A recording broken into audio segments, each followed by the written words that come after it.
lead at 2-1 after one. Kansas City's Jim Wiley, the head coach of the Blades, addressing the troops between periods. Let's eavesdrop. Two things we have to think of. D, before you go down and pinch on that man, we have to make sure our centerman is not caught deep in the offensive zone. All right, number one. Number two, if we made a bad choice to pinch, we're still not all lost, except the other D, before you make the switch over to the middle lane, assuming that our centerman is caught deep, before you make that switch, we have to make sure that that lane is in fact vacated. In other words, they can throw it over to nobody. Does everybody understand what I'm getting at there? First of all, make sure that we're not pinching on outnumbered situations. The second thing is, D, before you move over in here, we have to make sure that that lane is not wide open because they're getting chances coming out of the zone through that process. The other setting that we have is going into our zone. We have some problems identifying coverage on zone entry, meaning their zone entry, our line rushes against.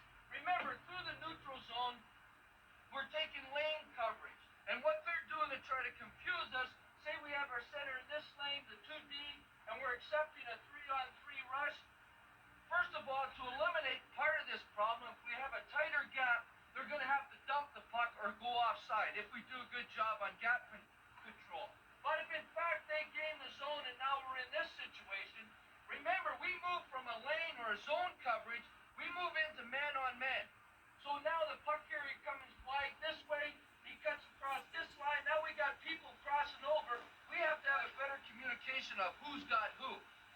So centerman, you can't stay in that outside lane all night long. Remember, it's man-to-man coverage once we get in. It compounds itself by not covering the people here.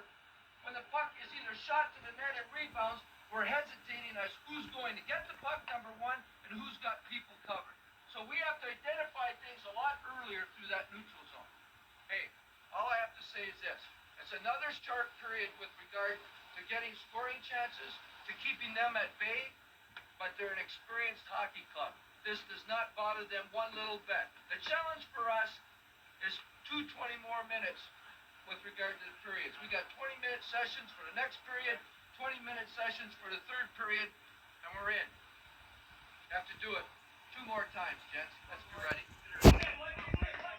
Hockey's version of Chalk Talk, if you will, from Jim Wiley, the Kansas City Blades. My request of you, Darren Pang, translate, please. We got 2 20-minute periods to go.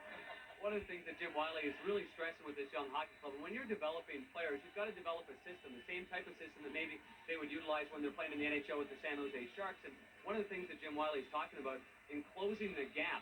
Now, that's a very difficult thing to explain to kids, to have the patience for defensemen and forwards to close the gap through the neutral zone, have the patience to stand up and take away the speed or any creativity through there. If you're going to close the gap, then you better have your head on a swivel. That's a coach's term big time.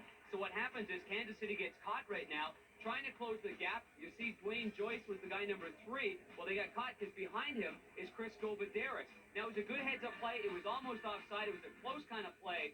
Tom Lack makes a perfect feed, but again, through the neutral zone, what Coach Wiley is saying is, fellas, stand up, close the gap, make them make a perfect play.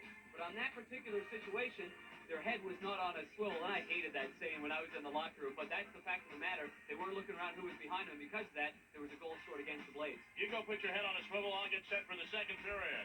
The Kansas City Blades lead the Milwaukee Admirals 2-1. Good hockey game so far, and much more to come in the second period if you keep it where it is.